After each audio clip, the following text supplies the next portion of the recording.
Before I call the meeting to order, Penny is not able to take minutes tonight.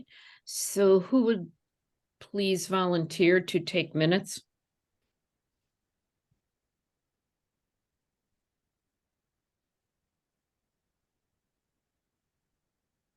Brad, would you volunteer, please? I would volunteer to transcribe the audio recording as I did for the design team meeting, if that would be helpful. Okay, and Brad, did you say yes, you would? I can do that. Thank you very much. I appreciate that.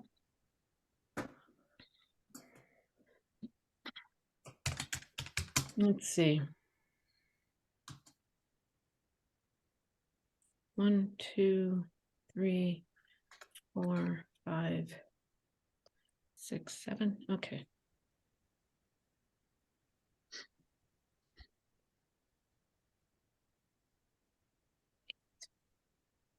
All right, let's give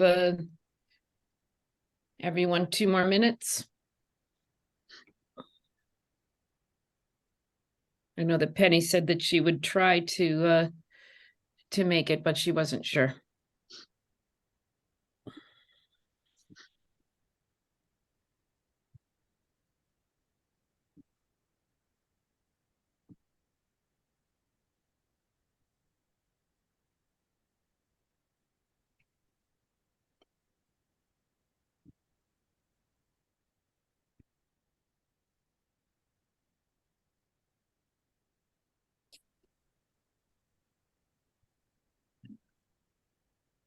You know, it was very precipitous that we did not have this meeting as scheduled last week, since most of us didn't have power.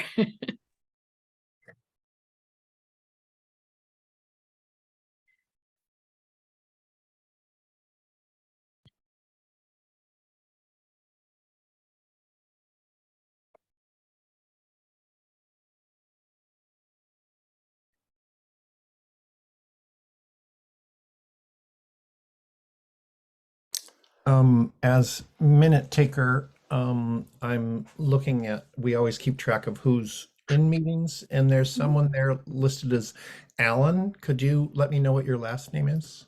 Hanson. Say that again. Alan Hanson. Hanson, Hanson. Okay, it's 7 o'clock, and I'd like to call this meeting to order. Okay, so first of all, Matt, I'd like to apologize. I will remember to put Dominic on every email that I send to you. I apologize for that. So we've had some public comment, and let's see, is Mike here? He's not. All right. Does any other public have comment that they would like to make? If you do, please raise your hand.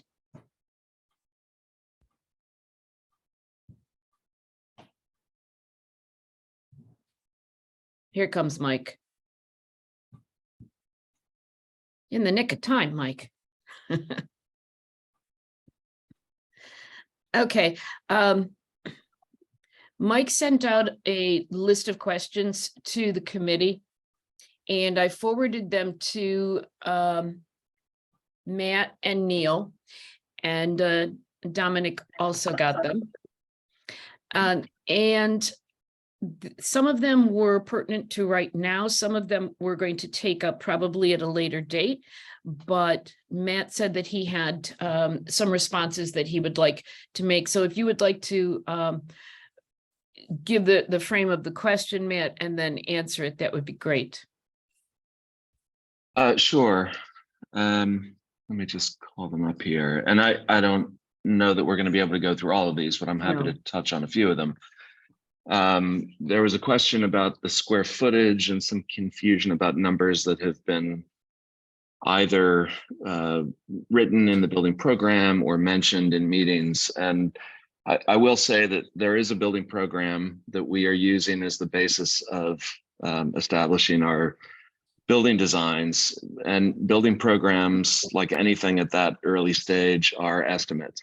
And we do our best to try to hit that target number, but it's a target. And sometimes we're a little bit lower than that number. Sometimes we're a little bit higher than that number. And there are a lot of things that influence why that might be. You know, siting, for instance, can have an impact on the size of a building in terms of, you know, how you get from the street to the, you know, to a sidewalk to the front door, or from parking into the building. And as you start designing a building, you learn things about, you know, some of the requirements for that specific building. In this case, as an example, there are no municipal utilities. And so we have to make provisions for a fully sprinklered building that has you know, storage for water tanks, which will likely be below ground outside the building, but then we need a fire pump in the building.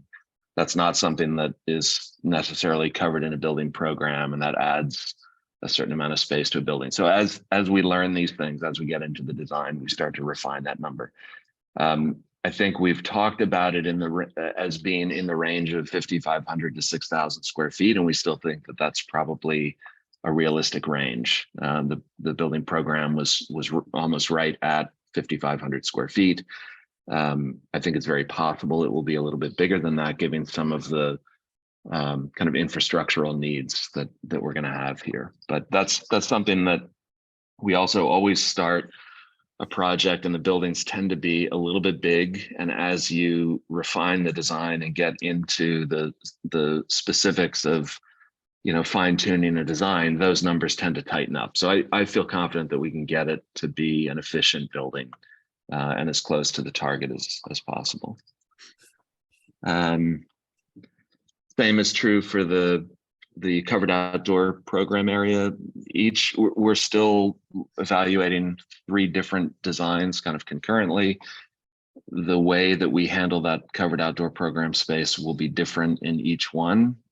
It's still unresolved at this point. It's still in flux, but it will be different in each of them. But the goal is to accommodate it. And as I said, that may be different from scheme to scheme. You mentioned cost. There was something on the website that referenced a $6.3 million cost. The project was estimated in April of 2022. So as everybody knows, there's been a lot of escalation since then. The plan is to take things through schematic design, get a professional cost estimate done, at which point we'll have to date the most accurate project number that we have had you know, on this project, because it'll be based on actual quantities rather than a kind of speculative building program. You know, that certain assumptions have to be made at the building program level. At a schematic level, we'll have more specifics for the building, not resolved, but we'll have a better sense of where things are heading. We'll have narratives from consultants about building systems. We'll have a structural engineer's written narrative. We'll have plans that can be quantified, areas that can be taken off for roof, for exterior wall, for windows. And so it'll be a more accurate reflection of the project cost. So at the end of schematic design, we'll do that, and we'll be in a position to evaluate where things are relative to that original $6.3 million number. A question was raised about the septic leaching field at the northeast corner of the site. We believe that we can provide adequate vegetative buffers around that without impacting the raised septic leaching field. It does require further study. We don't know yet how big that leaching field needs to be. We have some very rough estimates of size. We think it might be smaller than what we have been speculating so far. That has to be confirmed with Board of Health and with some further study into the daily flows for sewage. So that's sort of to be continued. But the goal is to provide enough screening that it's appropriate to put it in that location. Related to that, there was a question about the well, domestic well, and the neighboring properties. driveway, we need to provide proper separation between that well and a leaching field, and we hope to be able to do so in that northeast corner with the septic field located there. If we can't, then we will have to find another place for it. But the hope is that we're able to provide enough separation, provide the vegetative buffers that I mentioned, and keep it in that location. We think for a variety of reasons, that's a good location for it. One other question I can respond to is the question about the reading garden. Question really said that, you know, I guess in one of our meetings, we talked a lot about the reading garden as a component, and there was the feeling that it was kind of driving possible building design shapes, and, you know, so why was there so much emphasis on it? I will say that, you know, potential outdoor space and a building's connection to outdoor space is always something that we have felt personally, as you know, as a firm, is something that's really important, and so we try to make those connections in all of our work. I think that has become especially useful relative to a pandemic world. I mean, during COVID, having access to usable outdoor program space was a real benefit for a lot of facilities, and so there's that. It also just expands the library's ability to be flexible with the way that it operates.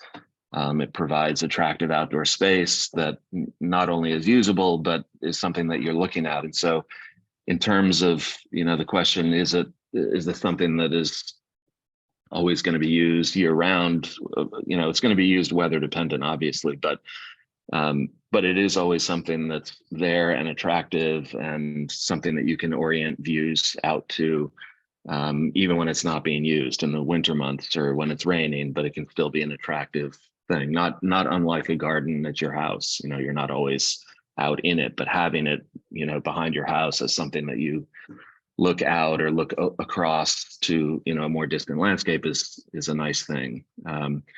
It's something that we take into consideration in the design of the building, but it doesn't drive the design of the building. So we're not going to pick a scheme, or we're not going to, the building is not going to be shaped by that outdoor space. And I think you'll see tonight we have 3 different schemes that we're still kind of working on and evaluating. 2 of those are very simple bar buildings, and the third is an L-shaped scheme. We don't have a preference right now. We're not pushing the L-shaped scheme because it defines an outdoor space.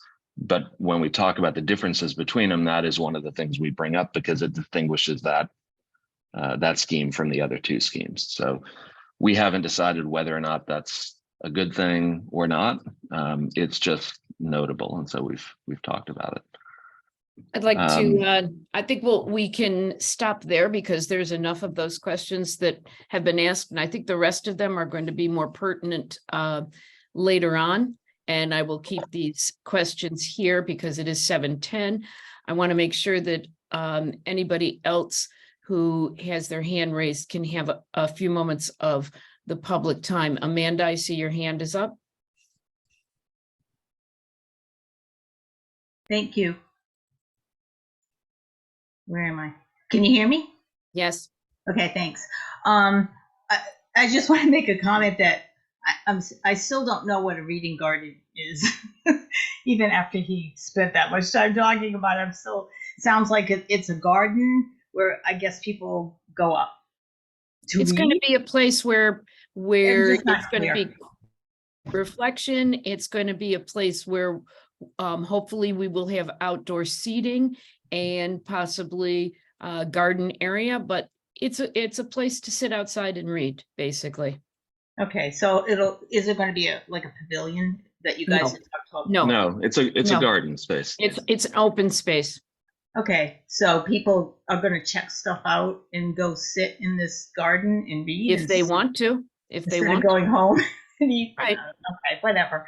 I just wanted it clarified. Thank you. Sure. Thank you.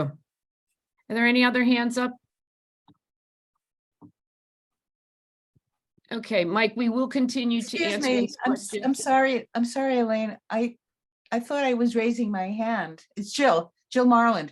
I thought I was raising my hand, but it Oh, looked I like saw it you was- clapping. I thought I Yeah, saw you I clapping. thought that was, I thought that was a raised hand.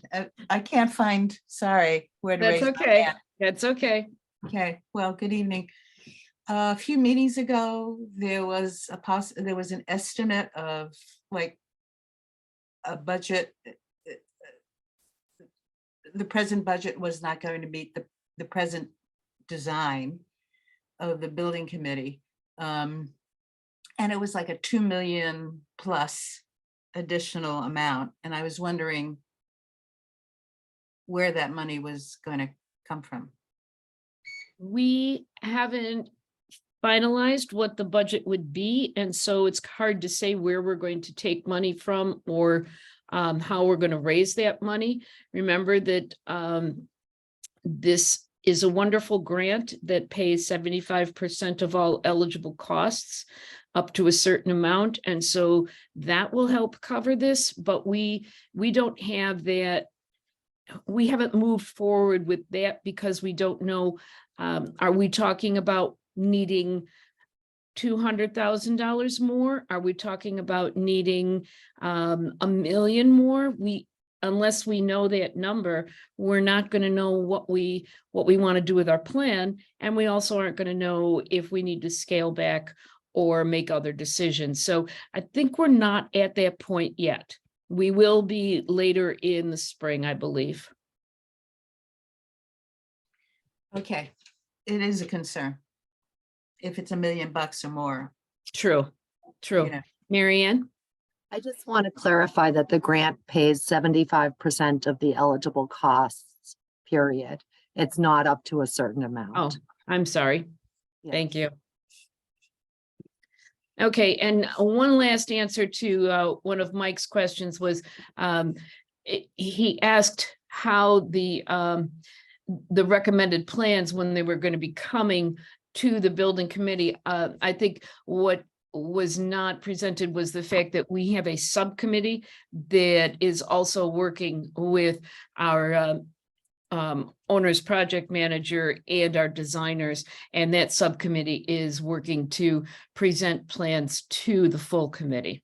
So it's not being done just by our designers. Okay, I am going to end that portion of the meeting, and we are going to go into a review of our previous minutes. Do I hear a motion to approve the minutes that were corrected and sent out by Penny? I move we accept the minutes as That's- reviewed and changed.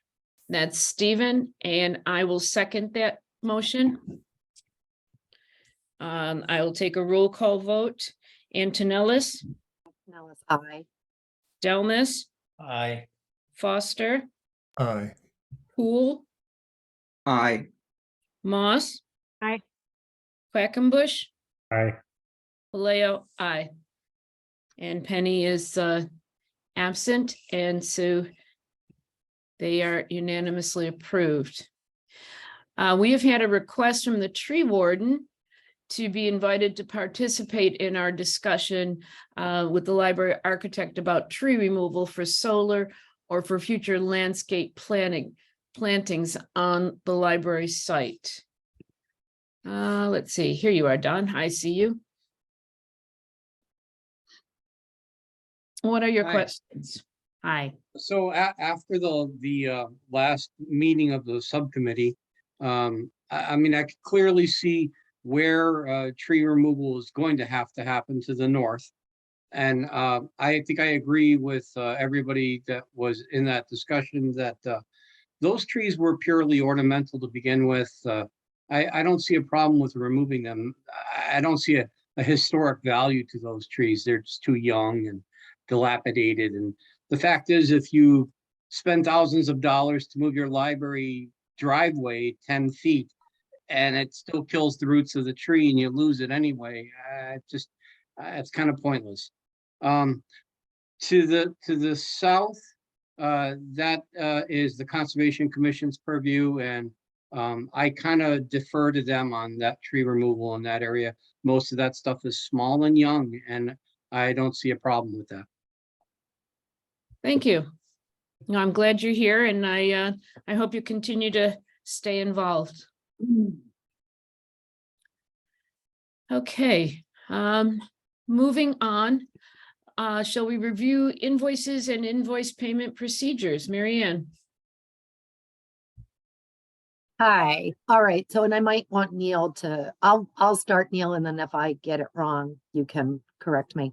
So, so invoices are going to be sent to Neil, and then CMS will review the invoices carefully, and then about once a month, send us a payment recommendation letter.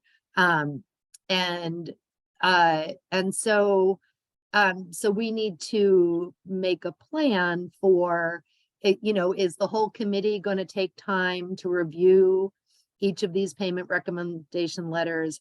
Or, I mean, certainly the invoices are going to come to me and I'm going to do the process, the paperwork, and submit the warrants. And so we've gotten one letter and Elaine has reviewed it. Do we want to have it be a team of two, Elaine and I? And we'll just with CMS doing the initial review, or do people feel like it should be a committee-wide thing?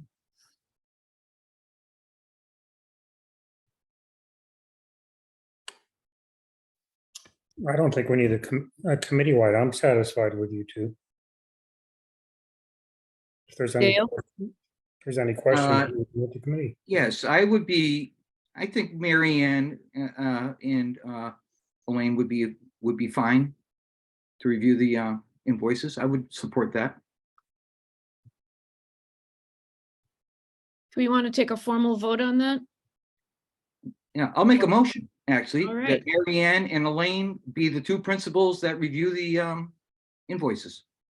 I'll second it. Okay. Any further discussion? Okay, roll call vote. Antonellis, Aye. Delness, Aye. Foster, Aye. Poole, Aye. Moss. Aye. Quackenbush, Aye. Paleo, aye. All right, that's the way we'll be reviewing them. Okay, now on to the good part, the updates and continuing discussion review about developing schematic design. Thanks, Elaine. Mary Ann, could you promote Dominic if Yeah, you I'm haven't? sorry. Oh, Dominic, okay. Yeah. Yeah, please. Thank you. Let's see, where are you, Dominic? I mean, I see your picture, but I have to find you in the list. There you are. And okay. All right. You got it? So while Dominic is loading that up, I can say that this is really an update to the full committee in terms of what we've been doing over the last week or so. We had a meeting with the design subcommittee about a week and a half ago, and we had a meeting on Thursday, this past Thursday, with members of the Conservation Commission. It was not a Conservation Commission meeting, but there were two members from the commission there, a member of the Board of Health, the tree warden, a few committee members, and members of the design team, including our landscape architect and the select board. Thank you.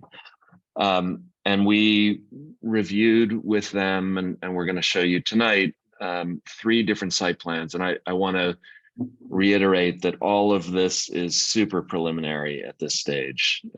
These are not meant to be taken as final plans. It's really us as a design team and with the client, and trying to kind of come to terms with the site, understand the constraints of working around the wetlands, understand sort of how big the relative components of this project are that have to fit onto this site, and starting to develop some opinions about how we might approach site design. At the same time, we're evaluating 3 different building plans and building orientations on the site.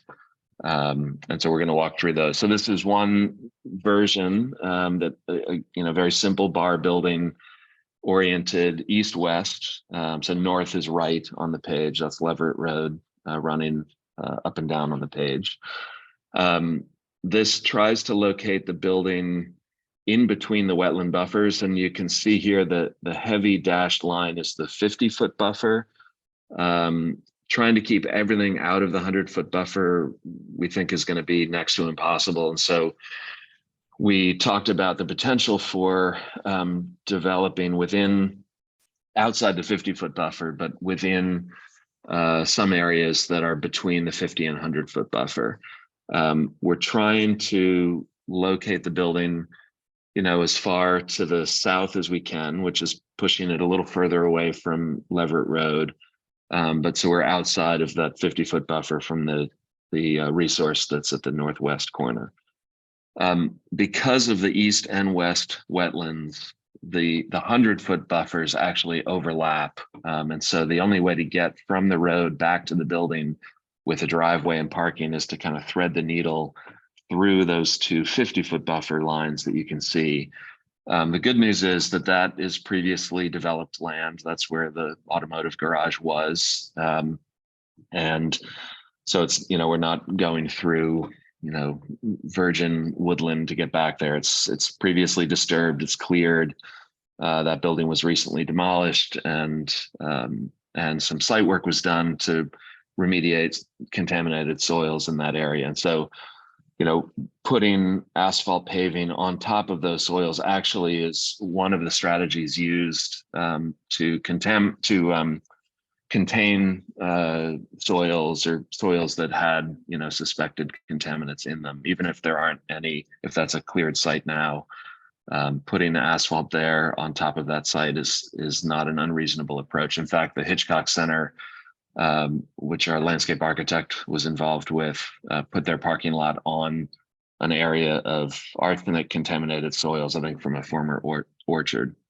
So this is imagining the driveway coming in from Leverett Road using one of the 2 existing points of entry. We're using the one that's furthest west. It's there's currently a loop kind of gravel driveway that circles that cluster of trees. We're going to use the westernmost ingress point for the entry to the driveway, which is also trying to avoid the existing stone wall that runs along Leverett Road. This diagram shows it bending around that big spruce tree, which is, the white tree there. You can see the tall shadow extending kind of up and to the right. That's one of the trees that the tree warden was just mentioning. And if it's acceptable to remove that tree, which does not look like it's in particularly good health, that allows us to straighten out the driveway, simplify things to some degree, and just come straight in. We think, based on the size of the building, that we need about 16 parking spaces. So that's what's rendered in all of these site plans. In this one, we've located a little bit of parking on the footprint of the garage, and then the balance of parking closer to the building. With the building oriented this way, it kind of sets up a distinction between the front of the building and the back of the building, right? The building, oriented in the long way east-west like that, sets up a very clear front and back. And those 2 areas can have different characters. The front is characterized by a big open meadow currently, and will likely continue to be the case, and especially with some additional clearing of some of the trees that the tree warden mentioned. Whereas the back of the building and what's labeled as reading garden, and that, by the way, is not meant to represent a shape or a size or anything. It's just a kind of placeholder at the moment, before we can actually design or really think about what that space might be. But the character of that space might be very different. There may be, there's a fairly defined edge, woodland edge to the south of the building, and north of that edge, there are kind of clusters of trees. And so that garden may kind of thread its way through some of those clusters. It may have a very different character than the front. So that's one thing about the orientation of this building that's interesting to us. The other thing is that we know that we want to make this building net zero energy if possible. So the best way to do that is to have a fossil fuel free building, which any design that we do will be. It'll be an all electric system. And to make that a net zero energy building, we need to provide on-site renewable energy so that we're producing as much electric power as we need to operate the building. In order to do that, we think we're going to need the entire area of roof available to us to get a solar array that's around, somewhere in the 5,000 to 6,000 square foot range.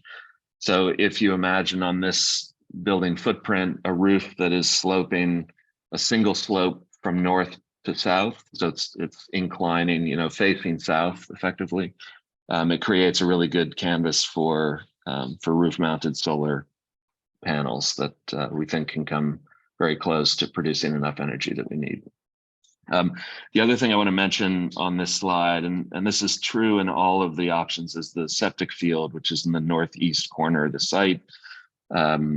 At the moment, we think that's the best place to put it because of the high water table. We think that's going to have to be a raised septic field. So it will sit on top of natural grade and then, be kind of bermed up to it. It'll be a flat surface, whereas the adjacent grade is sloping. And so it will be a fairly visible thing. And having it there is good because it puts it in a place that where it doesn't impact parking. It doesn't impact the building. If we were trying to locate it next to the building is going to be at grade because we're going to want that to be an accessible building.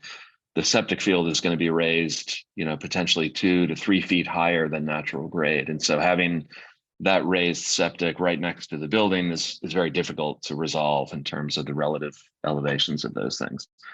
So having it in the northeast corner kind of takes it out of play. We think that we can create enough of a buffer, as I mentioned earlier. Obviously, we have to test the separation between the septic field and the domestic well at the residential property, just to the east of this. But our hope is that we can get it to work there and provide adequate separation from the well and sufficient vegetative buffer. It's also possible that we could use the raised septic bed as a surface to put raised community garden beds on top. I think they did that on the raised septic field at the Hitchcock Center. That's something that we've discussed. Next, Dominic. So as I said, we're looking at 3 different building plans as we look at different kind of site options. All of these are based on the written building program, but they have some slight differences. In this case, it's oriented again east-west. North is to the right on the page. So parking would be just sort of below this at the bottom of the page, but off the page, obviously. So you would access the building from parking by way of a covered entry porch alongside a community wing.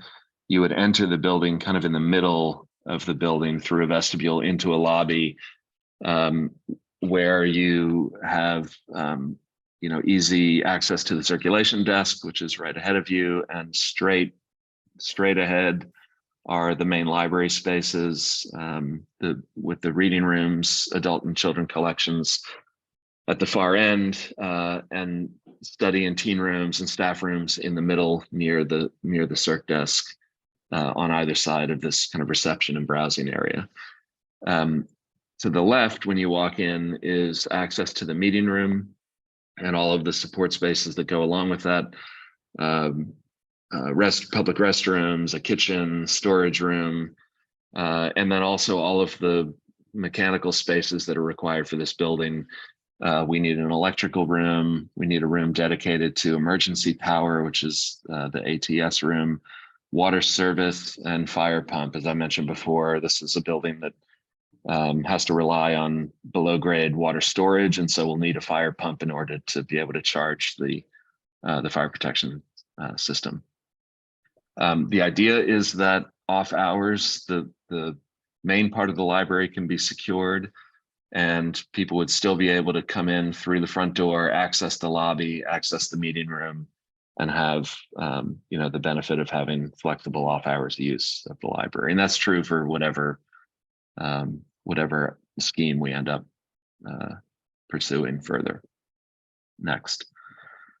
So then the view from the road, and again, these are super preliminary, but a couple of things I can point out. One, this generally gives you a sense of the scale of the building as seen from Leverett Road. Again, you're looking at the long side of the building here.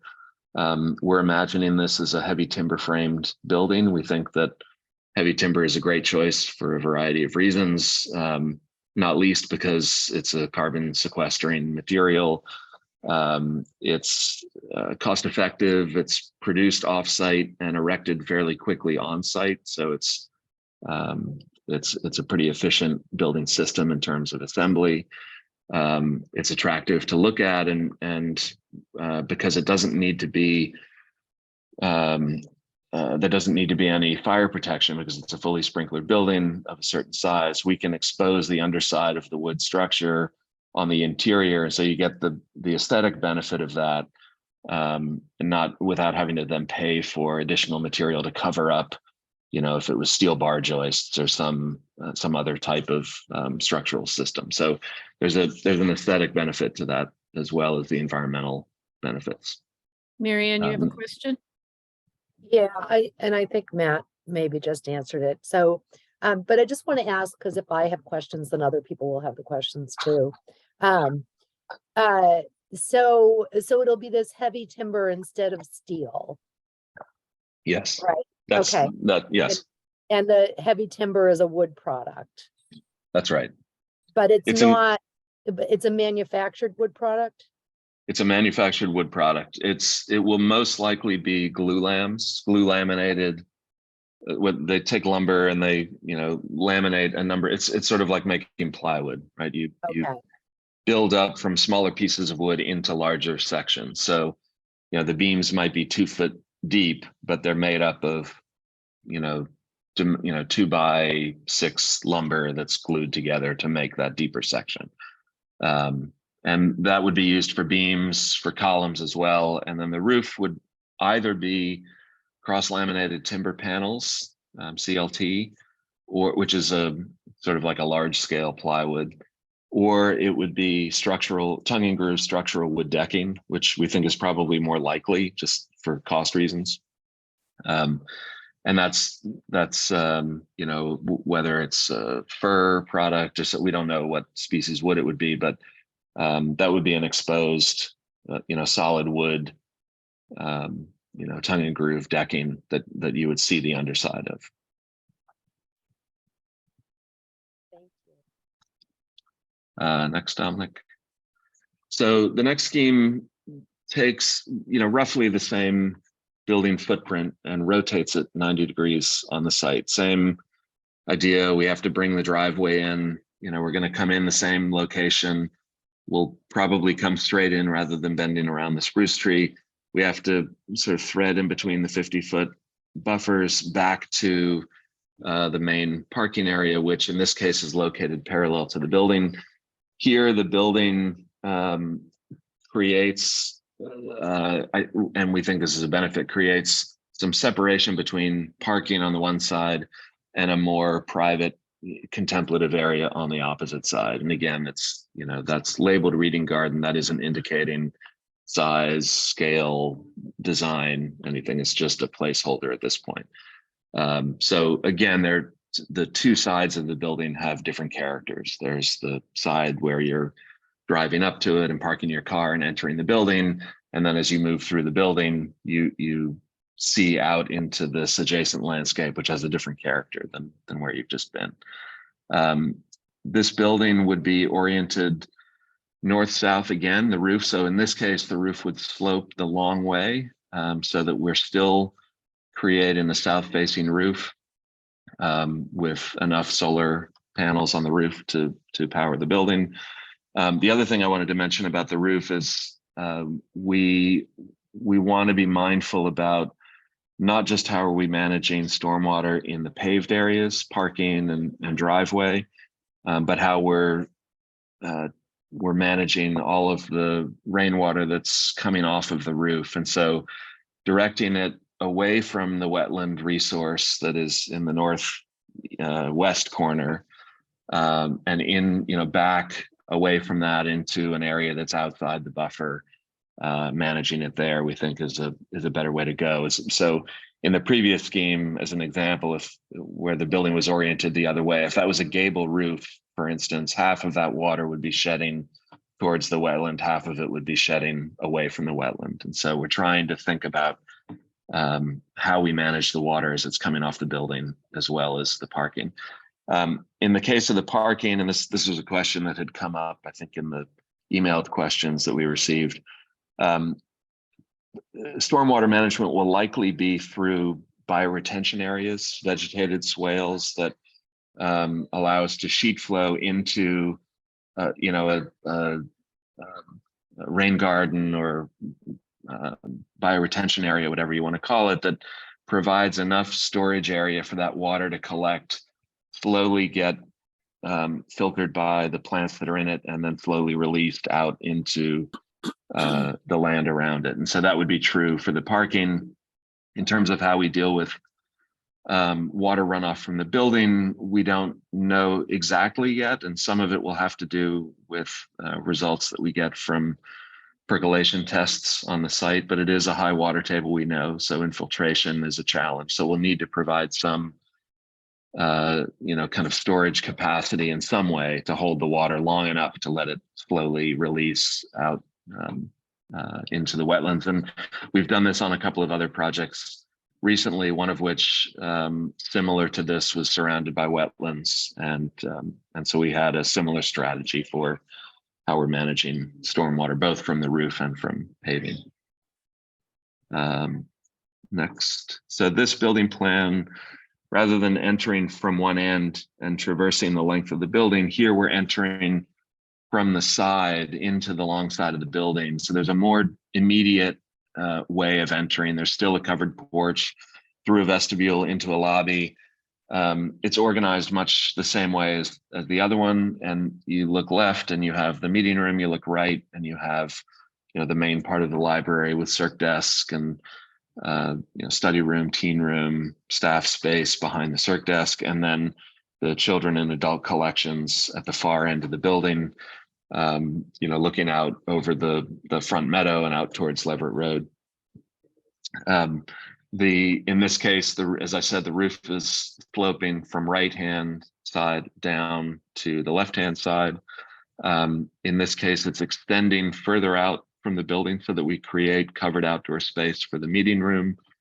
And that allows us to have the potential for easy access from meeting to outdoor covered usable space. Next, and then for this one, a view from Leverett Road. Again, so we've rotated the building 90 degrees. The roof is sloping the long way of the building. So you're seeing the high end of the building, which is where the main, reading rooms and collections are for adults and children. And then as it's sloping back, we have the staff and circulation in the middle. Lobby is that tall window that Dominic just pointed out, and then meeting room and covered outdoor space towards the back. In all of these schemes, we think that mechanical equipment, we have a number of things that I mentioned earlier that are going to need to be at ground level: the pump room, the water service, electrical room. But the mechanical equipment we think can be in attic space above some of the smaller rooms. So staff offices, teen room, study room. So in that middle part of the building that Dominic's highlighting, we think that we'll be able to get kind of plenum attic space above those rooms that allow us to accommodate mechanical equipment, so we're not increasing the size of the building. And we also want to minimize equipment that is around the building. We think this will be, it'll definitely be an all electric system. We think it'll be a VRF system, which is essentially a heat pump system that provides heating and cooling, and actually simultaneous heating and cooling, which is an advantage. We will have mechanical ventilation because of the meeting room. Energy code is, a new energy code is being adopted July 1st, which makes mechanical ventilation a requirement for public assembly buildings. But that's something that we typically design in anyway for the meeting room portion of the building.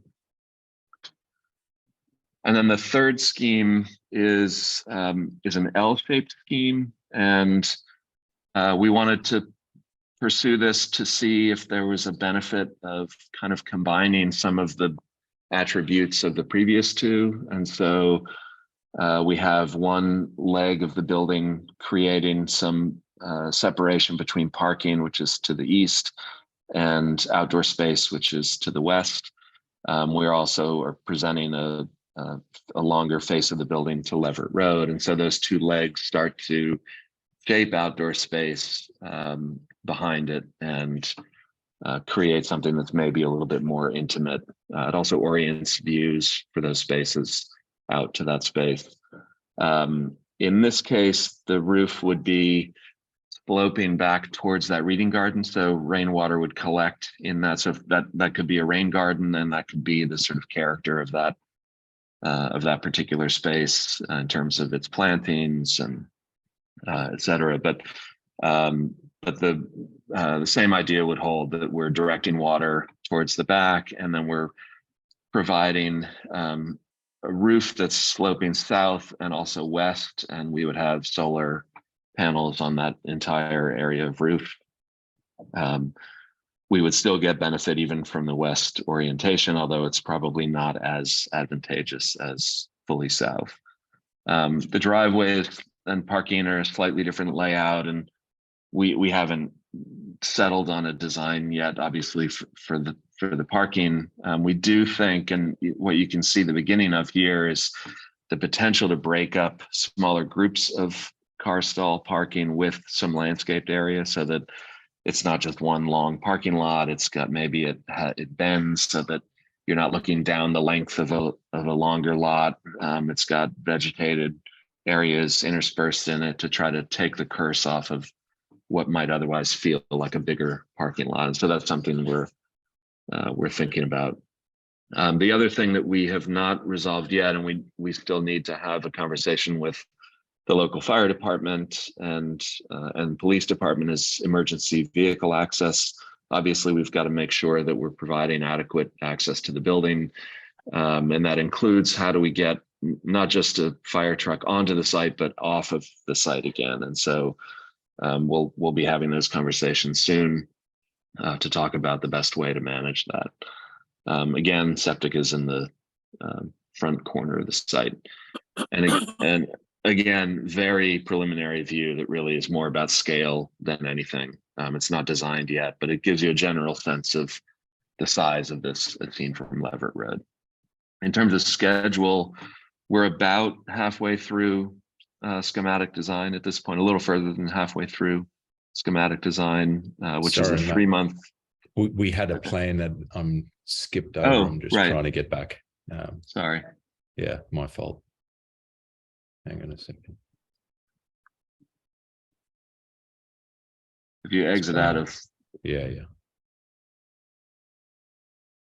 All right, we're back on track. Nope, now we can't see your screen. Did you stop sharing? Yep, there we go. Okay, we're back. Okay, so this is the plan of that scheme. Sorry, apologies, we haven't gone through this. Entry is in the bottom right-hand corner by way of a covered porch coming in from parking to a vestibule and lobby with the circulation desk located close by for easy supervision of the front entrance.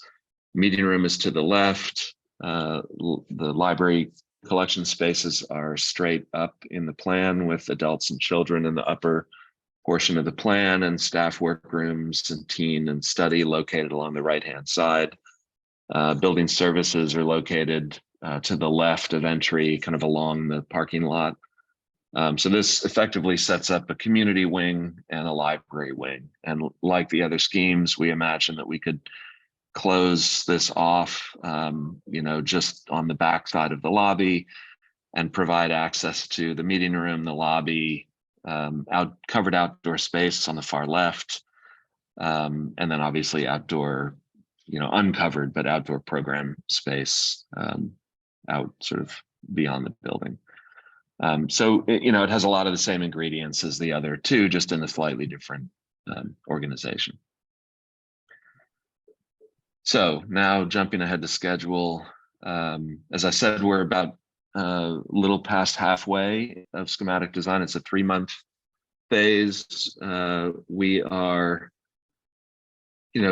coming up on the end of March. We've got a little over a month of schematic design left. At the end of April, we will be putting together a schematic design pricing set for our estimator to do, a detailed cost estimate based on takeoffs and design narratives from us and from our consultant team.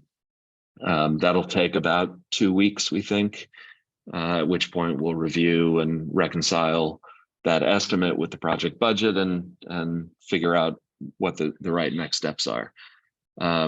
Once that is done, we will start the next phase of design, which is design development. So you can see that design, which are these blue bars, is a pretty lengthy process. It's about a year in total, and so it takes a while to kind of settle on a preferred direction, which we think we'll do in early April, refine that to a point where we're able to estimate it.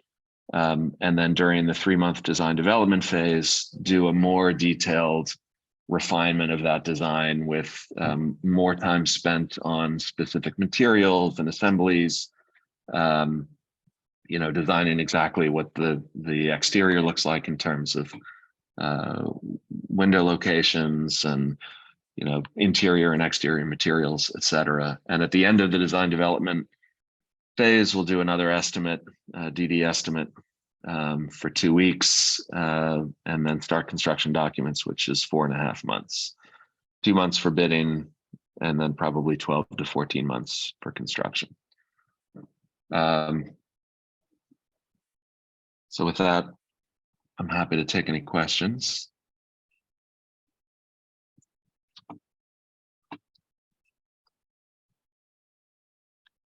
Does anyone have any questions? Mary Ann, you're muted. I don't have any questions about the developing designs. So Matt, I think before we decide on a scheme, we should have a public forum. And so I guess that's my question. Do we want to have a public forum? A public forum where we present the schemes to the public and talk about the pros and cons of them, and then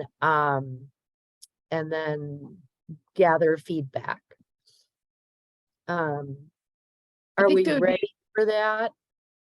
I think we should go through and have that, first of all, that kind of meeting with the entire committee and throw things back and forth and get a better idea of what we're thinking of, and then bring those to the full community and make a decision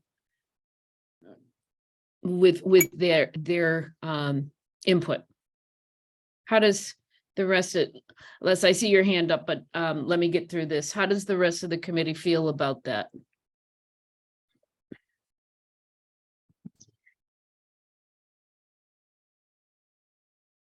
Yes, Molly. As long as that doesn't draw out our timeline too much. I think that sounds good. Okay. Would agree with that. What Molly said. We could probably do that soon after our April 4th meeting that you were going to be bringing some very concrete final designs to us. Dale, what would you have to say? So Elaine, I think I support your position in this, that perhaps, we get the whole committee together and decide, or at least have some idea what we more or less support or, you know, what we think the relative strengths and weaknesses may be before we bring it to the public. Just that might allow us to better answer questions. So, and it's difficult. And we're probably also going to see some things in the future here that we're not anticipating right now, that it's going to make it more exciting. It could make it more challenging. So there's a number of things that still are in play here that we probably not even Matt can anticipate as good as he is. But so we'll just have to see, you know, how it moves forward and basically keep our options open. Lauren? I just want to say that I would like to have also the opportunity to do a formal review of the 3 schemes before we go to the public. Andrea and I would do, you know, a offline, not in a meeting. We would do a review, give our comments and suggestions and any red flags that we see, and send that back to the committee and the architects for their information. This is something that we do on all of our projects. This is a little different because we are in the building committee meeting, so you're getting some of our thoughts as we go. But before we have any public forum about it, it needs to go to the MBLC for a formal review. And so I'm assuming that that would be after the committee has kind of firmed up its ideas. Yeah. Okay. Okay. So we're talking that we're planning on an April 4th meeting where we really get some concrete ideas from the committee, and we will send them to you. Lauren? We can turn them around in a couple of days. Okay. Yeah. So do we want to schedule a community meeting during a weeknight on Zoom during a weekend day in person? How do people feel about that on the committee? I do see your hand up, and I will recognize you as soon as we're done with this component. How do people feel about that?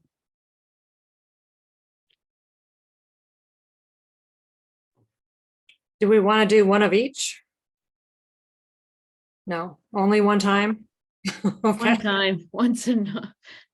It's, Dale? you know, we have a contract with our professionals, and we want to be mindful of their time too. I was hoping that this could be in person, and that the presentation could be projected up on a big screen. I don't know about anybody else, but I have a hard time seeing everything on a small screen.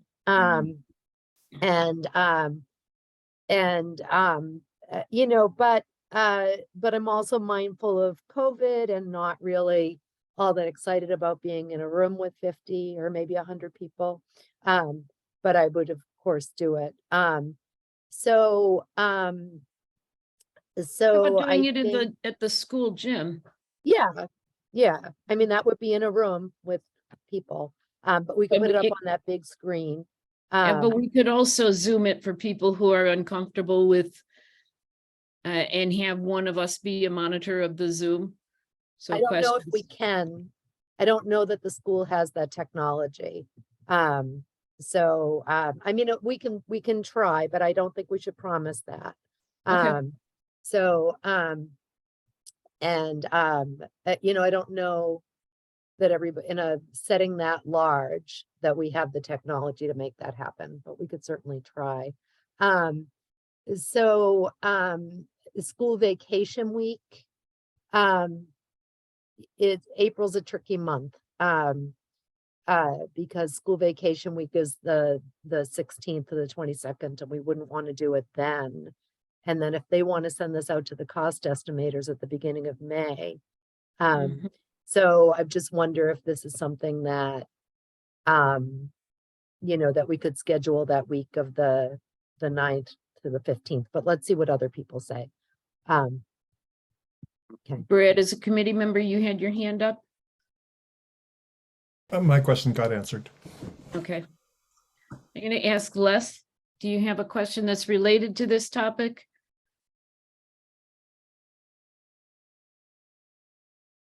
Les, we can't hear you.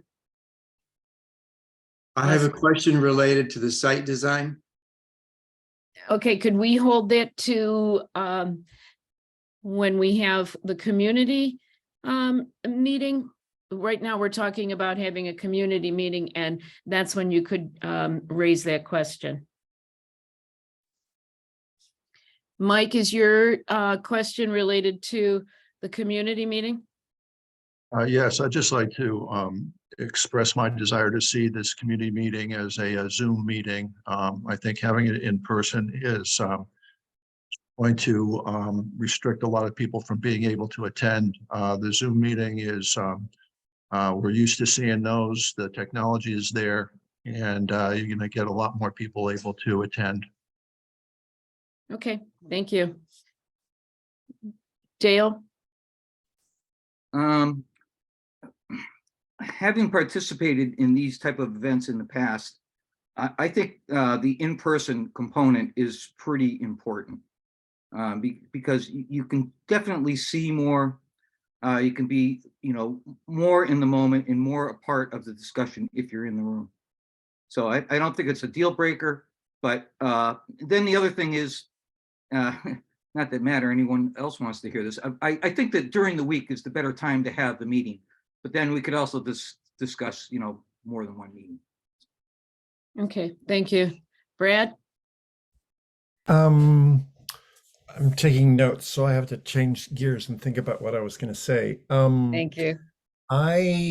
First of all, the brief bit I was writing about dates, I thought that was, Marianne, what you suggested, having something the week of the 9th to 15th. That sounded very good to me. We really want to keep moving things forward. That gives enough time after that. So anyway, that's a target that I think is great. I agree with what Dale just said about in person can be really valuable. I agree with what Mike said as well, because I've been in a bunch of Zoom and hybrid Zoom meetings, but I recognize what Marianne said. We might not be able to do it. I sort of put the first priority is we need a place with with space for as many people who might show up in public, and everything else is going to fall from there. It likely would be the school, and then we might have or might not have Zoom capacity there. For some reason, I have on my calendar already April 11th at 7 p.m. a library building committee community forum. Who knew? Marianne, your hand is up. I'm reflecting back to when we started at the very beginning of this whole process, we had an in-person public forum under the pavilion at the athletic club, and about 100 people came. And I hear Mike's his thoughts about the accessibility of Zoom, and I think that that Zoom has made public participation very possible. People can come to our meetings on Zoom anytime. There are people here now. There were people at the meeting we had last Thursday and last Wednesday. But I think that this is important, and the in-person portion of it is really important. It's a different type of conversation when people are actually in the room.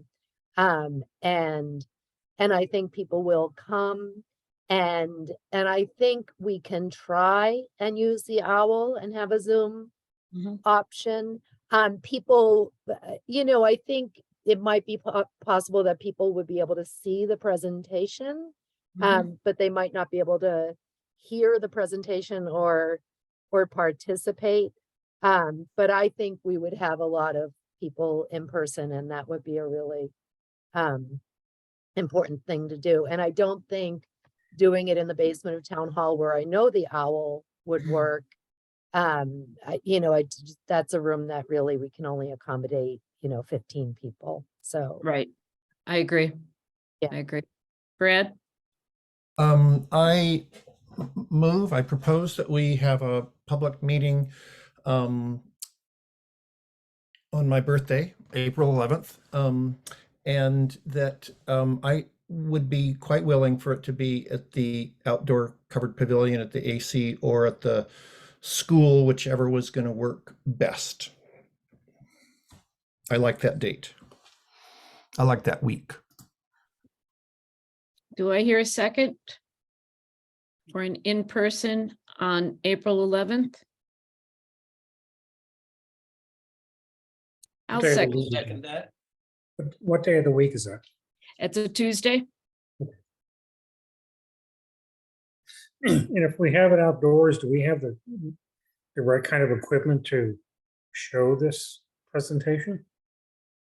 We have the equipment to show it. We definitely would not have the owl to do any kind of potential Zoom. Okay.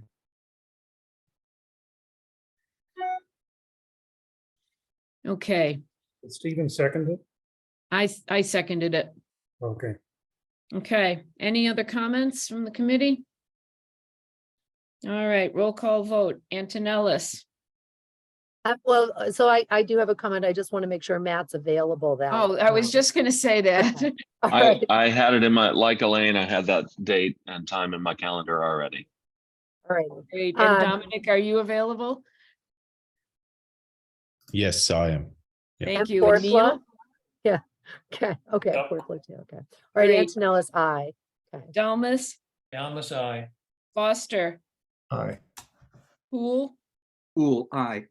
Moss, Aye. Quackenbush, Aye. Paleo, aye.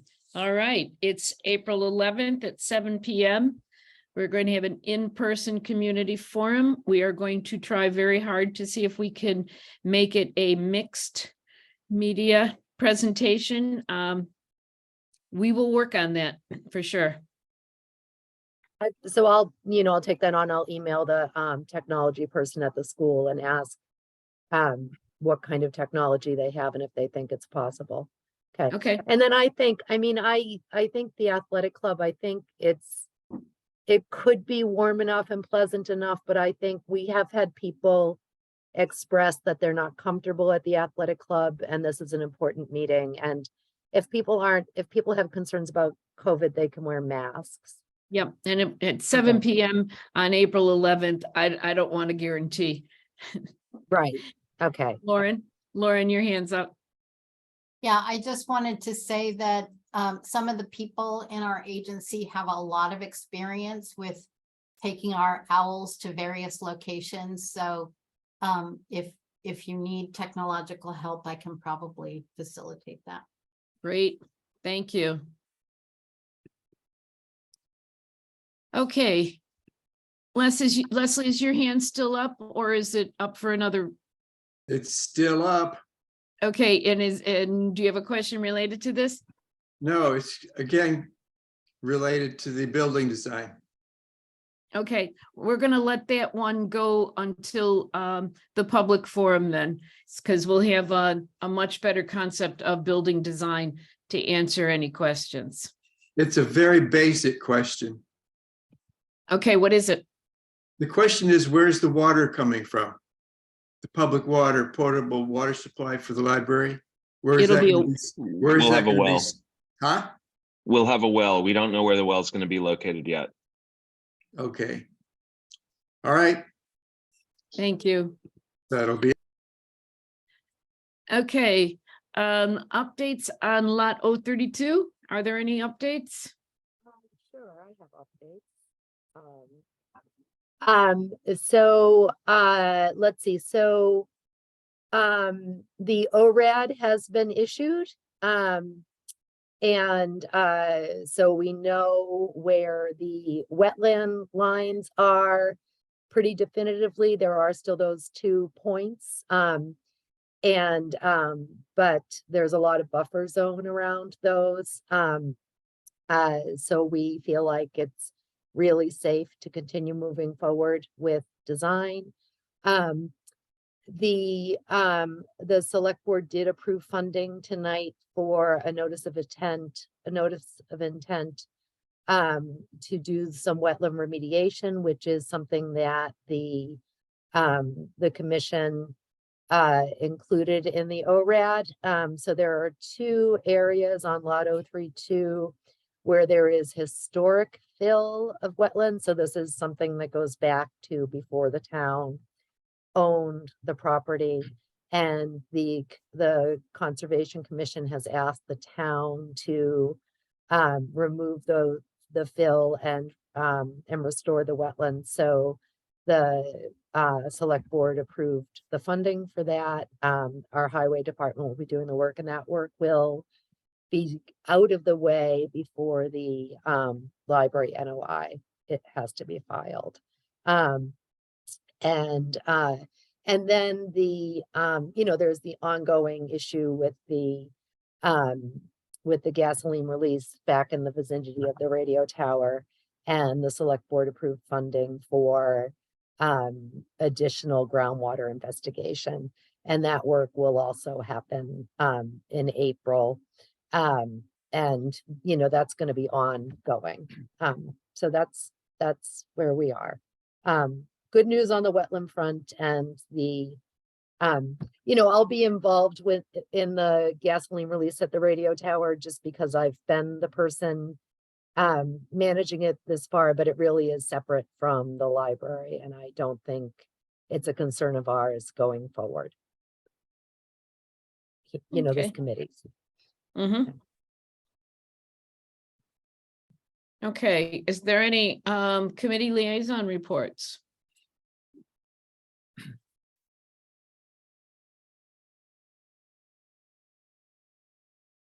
I don't hear anything from the Friends. So Penny's not here. I'll give that report. The Friends of the Library have 2 fundraisers coming up. One is spring spruce ups. So from about April 15th until May 15th, so teams of 4 library loving adults, that's the Friends language, will be sprucing up people's yards. They do 1 hour of yard work in exchange for a $100 donation to the new library fund. This is a wonderful community building event. People meet neighbors, make new friends, get a little bit of work done, get some exercise, and our new library fund grows. And then on Tuesday, April 4th is Library Giving Day. Our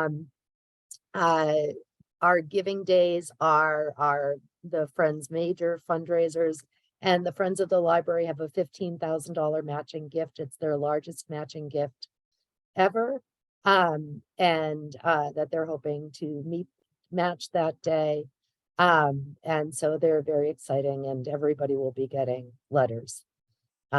So okay, everyone who lives in Shutesbury who's on this Zoom will be getting a letter about Library Giving Day. So The others can too.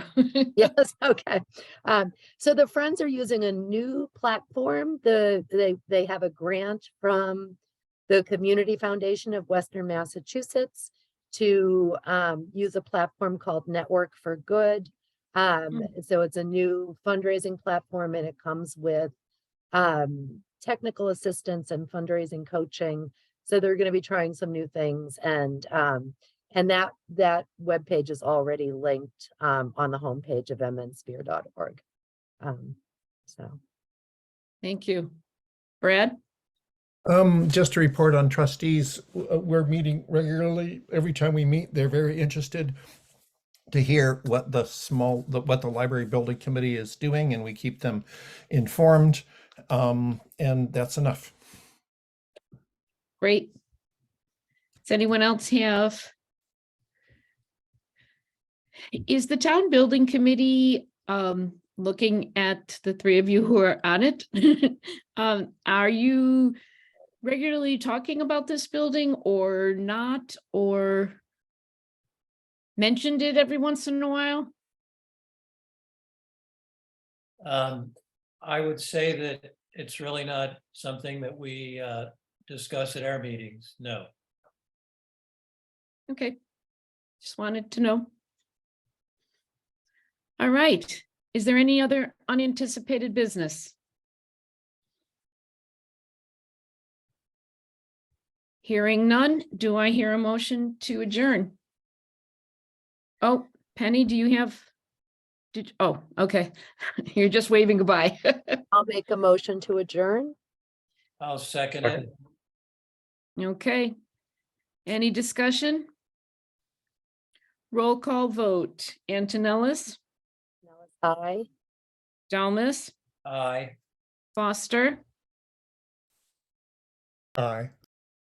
Poole, Aye. Moss, Aye. Quackenbush, Aye. Paleo, aye. We have adjourned at 8:12.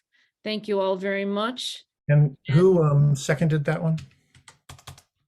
Stephen. Stephen. Thank you all. And good night. And Matt, enjoy the rest Thank of you. your vacation. Thank you. See you soon. Night. All Thanks, right, everyone. good Bye. night. Thanks, everybody.